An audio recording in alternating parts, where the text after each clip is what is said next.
আসসালামু আলাইকুম প্রিয় দর্শক, গত ভিডিওতে আমি বলেছিলাম যে জামাত এবং এনসিপির মধ্যে চলমান যে বিরোধ মানে এটা কি আসলে মুখের বিরোধ নাকি অন্তরের বিরোধ, নাকি এটা কোনো আদর্শিক বিরোধ, নাকি এটা লোক দেখানো পাতানো বিরোধ, পেছনে আসলে কী আছে এটা নিয়ে আলোচনার চেষ্টা করব।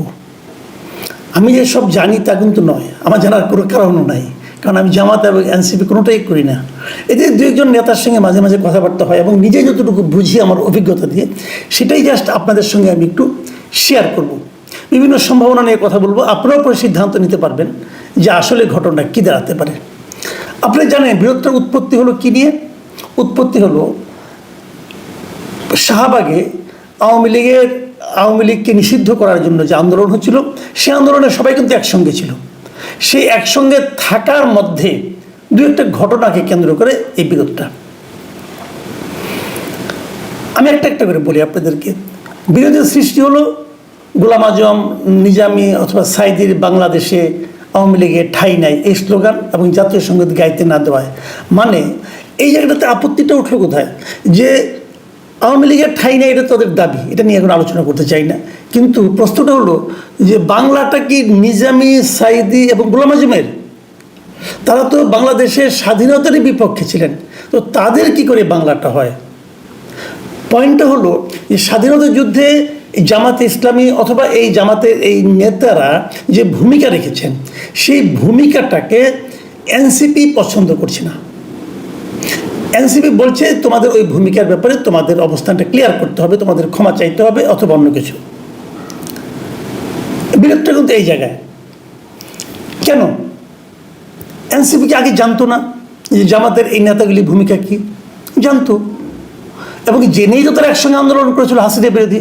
ঠিক আছে, আপনারা হয়তো বলবেন যে বৃহত্তর শত্রুকে মোকাবেলা করার জন্য ছোট ছোট বিরোধ যাদের সঙ্গে আছে তারাও একত্রিত হয়ে আন্দোলন করতে পারে, করেছে, মানলাম। কিন্তু তখনও তারা এই বিরোধগুলো নিয়ে আলোচনা করতে পারত, কিন্তু এই বিরোধগুলো নিয়ে কিন্তু কখনো প্রকাশ্যে কোনো ধরনের আলোচনা হয়নি। তো এই ঘটনার পরেই বা হলো কেন? আগে কি হয়নি? এই যে ঘটনাটা এখানে ঘটছে, যে গোলাম আজমের বাংলায় অথবা নিজামীর বাংলায় অথবা সাইদির বাংলায় আওয়ামী লীগের ঠাঁই নাই, এই যে স্লোগানটা হচ্ছে প্রকাশ্যে, আমি যদি বলি হাসিনার আমলে হাসিনাকে বিদায় করার সময় ওই যে একটা স্লোগান উঠেছিল, আমি কে তুমি কে, রাজাকার রাজাকার, সেটা বলে প্রাথমিকভাবে মানুষের মধ্যে খাওয়ানো এবং তারপর এটা এসে আরেকটু প্রকাশ, আরেকটু খোলস ছেড়ে বের হওয়ার, এটাই কিন্তু একটা উদ্যোগ ছিল। আমি মনে করি যে এই সুযোগটা আসলে জামাত নিতে চেয়েছে। জামাত চেয়েছিল যে এই যে একটা মোমেন্টাম আছে মানুষের, যে আওয়ামী বিরোধী একটা উৎসাহ, আগ্রহ এবং মানে উত্তেজনা আছে, এর মধ্যে কিনা তারা তাদের ওই স্লোগানটাকে খাওয়াই দিতে পারে কিনা।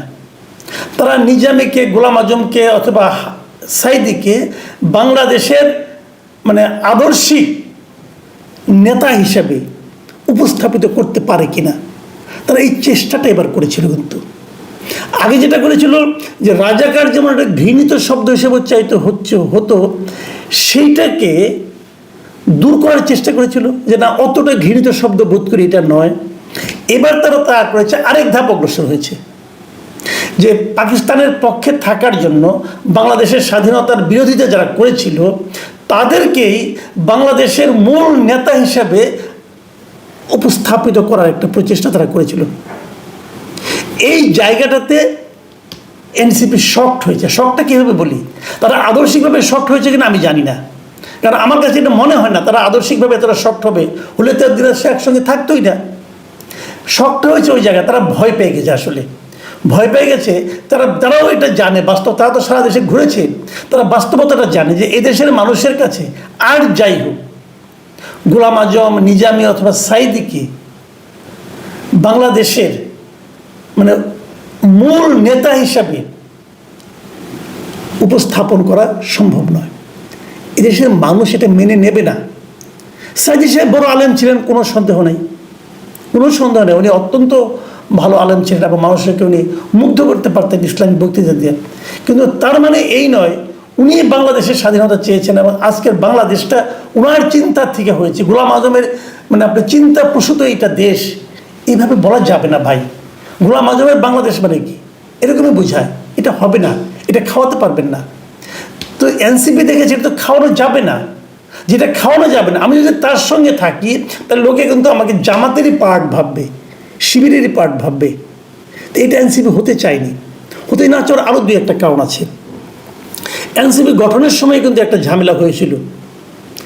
শিবির সমর্থক, শিবির সংশ্লিষ্ট, শিবির ঘনিষ্ঠ একটা অংশ কিন্তু এনসিপির সঙ্গে শেষ পর্যন্ত থাকেনি।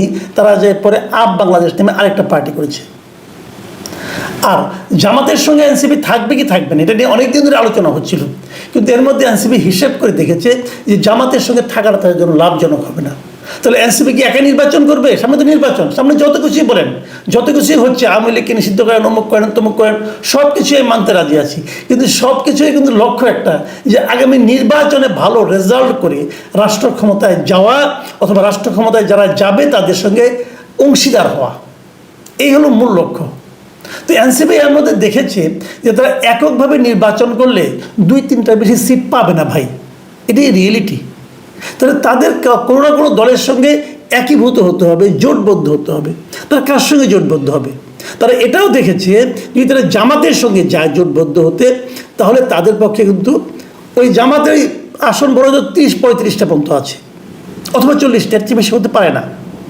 তাহলে যদি জামাতের সঙ্গে যায়, জামাত তো তাদের আসনগুলো এনসিপিকে ছাড়বে না, কারণ জামাত যেখানে আছে সেখানে দৃঢ়ভাবে আছে। কিন্তু সেখানে তো তারা এনসিপিকে কেন ছাড়বে? আর জামাত করে একটা আদর্শিক রাজনীতি, তাদের ক্যাডার ভিত্তিক রাজনীতি, সেই রাজনীতি তাদের তো ছাড় দেওয়ার কোনো প্রয়োজন নাই, যেখান থেকে তার লাভ না হবে। কাজেই জামাতও ছাড়বে না। জামাতের সঙ্গে ছাড়লে, জামাতের সঙ্গে গাঁটছাড়া বাঁধলেও তাদের একটা ইমেজগত সমস্যা হবে, আর দ্বিতীয় আরেকটা সমস্যা হবে, তারা ক্ষমতাও যেতে পারবে না। তাহলে ক্ষমতায় যেতে হলে তাদেরকে গাঁটছাড়া বাঁধতে হবে বিএনপির সঙ্গে। তো বিএনপির সঙ্গে যদি আপনি গাঁটছাড়া বাঁধেন, তো বিএনপিতে প্রথমেই জানতে চাইবে যে তুমি কি জামাতের সঙ্গে আছো নাকি নাই। কারণ বিএনপি জামাতে একসঙ্গে একসময় ছিল, কিন্তু জামাতের সাম্প্রতিক কর্মকাণ্ড, 5 আগস্টের পরে বিভিন্ন কর্মকাণ্ড বিএনপির সহযোগী হিসাবে কিন্তু বলা যায় না। সেক্ষেত্রে অনেকে মনে করছে যে এনসিপি হয়তো নির্বাচনের সময় বিএনপির সঙ্গে একটা জোট করতে চাইতে পারে। তো বিএনপির সঙ্গে জোট করতে চাইতে গেলে তাদের একটা পয়েন্টে তো বোঝাতে হবে যে আমি জামাতের সঙ্গে একেবারেই নাই। সেই পয়েন্টটাই এবার জামাত তাদের হাতে তুলে দিয়েছে, এবং এই পয়েন্টটা রেজ করার মাধ্যমে তারা একই সঙ্গে আশা করছে যে এই যে বিলুপ্ত আওয়ামী লীগের যে ভোটগুলো আছে, সেই ভোটগুলো হয়তো তাদের অনুকূলে আসতে পারে। এই ধরনের ইকুয়েশন অথবা চিন্তা তাদের মধ্যে আছে। যদিও আমি মনে করি, আমার পার্সোনাল ইকুয়েশন, এটা অতটা হয়তো হবে না। কেন হবে না সেটা নিয়ে পরে আরেকদিন বলবো, কিন্তু তারপরেও তাদের মধ্যে প্রত্যাশাটা হয়তো কাজ করছে যে আমরা জামাত বিরোধী, আমরা মুক্তিযুদ্ধের পক্ষের, এইগুলো বলে তারা কিছু করতে পারে কিনা। তো এই সমস্ত ইকুয়েশন আলটিমেটলি কোথায় যে দাঁড়াবে বলা কঠিন। আবার আরেকটা জিনিসও হতে পারে, আরেকটা অপশনের কথা বলি।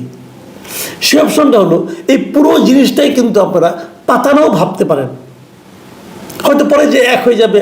আপাতত একটা পাতানো ভাবে আসছে, এবং তারা হয়তো জামাতকে এক ধরনের ছাড়ও দিতে চায়। কারণ এরই মধ্যে কিন্তু একটা দাবি উঠেছে যে যদি গণহত্যার কারণে আপনারা আওয়ামী লীগকে বাতিল করেন, তাহলে এর চেয়েও বড় গণহত্যার সহযোগী হিসাবে জামাতকে কোনো বিচারের আওতায় আনবেন না।